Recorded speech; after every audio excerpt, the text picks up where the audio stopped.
پچھلا عدالتی سال ہو، موجودہ عدالتی سال ہو، یا بدقسمتی سے ایک کیسی کیا جا سکتا ہے کہ اگلا آنے والا عدالتی سال ہو، اس نظام انصاف میں کوئی مجھے تبدیلی نظر نہیں آتی. اور یہ میں نظام انصاف بڑوں کی بات نہیں کر رہا، غریب آدمی اور عام آدمی کی بات کر رہا ہوں جو رل گیا ہے تھانے کچہریوں میں، عدالتوں میں، اور جس کے لیے قدم قدم پر چھتر ہیں اور قدم قدم پر اس کے لیے کڑکیاں لگی ہوئی ہیں اور قدم قدم پر ضلالت اور رسوائی ہے.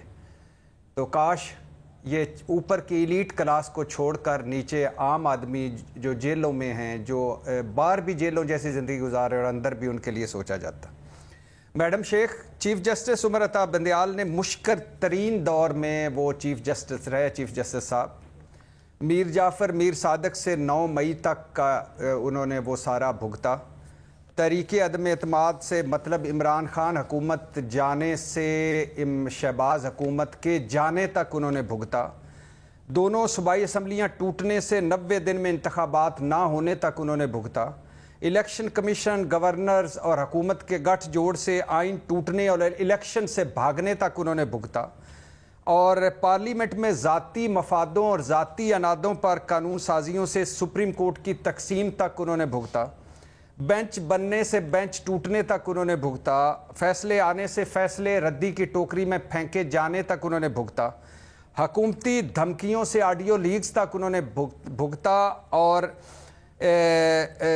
اوپر سے سیاسی بحران، معاشی بحران، آئینی بحران، عدالتی بحران. اور پھر پریکٹیکل کیا ہو رہا تھا؟ گڈ ٹو سی یو کے مذاقوں سے مدر آف لا نہیں، مدر ان لا جیسے اوچھے ہتھ کنڈے انہوں نے بھگتے. میڈم شیخ یہ تاریخ میں یاد رکھے جائیں گے کہ عمر عطا بندیال صاحب کی دور میں جب یہ چیف جسٹس تھے اور شہباز شریف وزیر اعظم تھے اور راجہ ریاض اپوزیشن لیڈر تھے، تب آئین توڑا گیا تھا. لیکن آئین ٹوٹنے کے بعد چیف جسٹس عمر عطا بندیال صاحب کمزور جج ثابت ہوئے.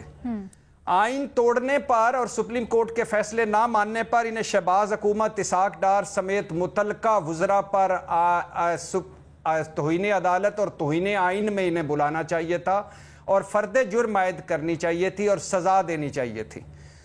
سپریم کورٹ کے سرونگ ججز کی تصویریں لگا کر سیاسی جلسوں میں خطاب کرنے والی اور انہیں سازشی جج کہنے والی مریم نواز کو پر توہین عدالت لگنی چاہیے تھی اور انہیں سزا ملنی چاہیے تھی. کہ ایک آڈیو آئی، اس کے بعد کوئی فرانسک نہیں، کوئی تصدیق نہیں، اور اس آڈیو کو پریس کانفرنس میں چلا کر وزیر داخلہ صاحب کے تبصروں پر انہیں سزا ملنی چاہیے تھی اور انہیں توہین عدالت میں بلانا چاہیے تھا. سپریم کورٹ نے کہا الیکشن کمیشن نے جمہوریت کو پٹڑی سے اتارا، آئین کی خلاف ورزی کے مرتکب ہوئے. الیکشن کمیشن اپنے کام کے علاوہ سارے کام کر رہا ہے.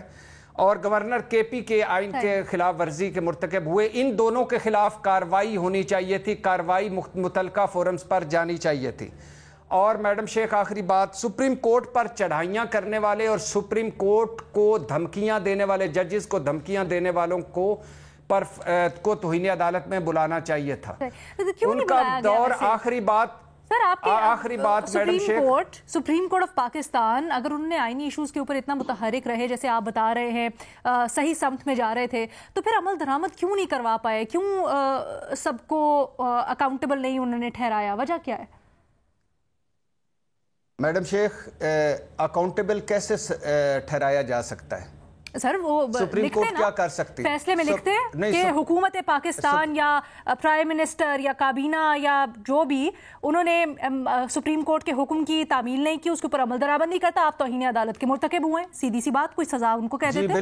بالکل یہ بالکل آپ ٹھیک کہہ رہی ہیں. یہی میں بھی کہہ رہا ہوں کہ وہ کمزور جج ثابت ہوئے.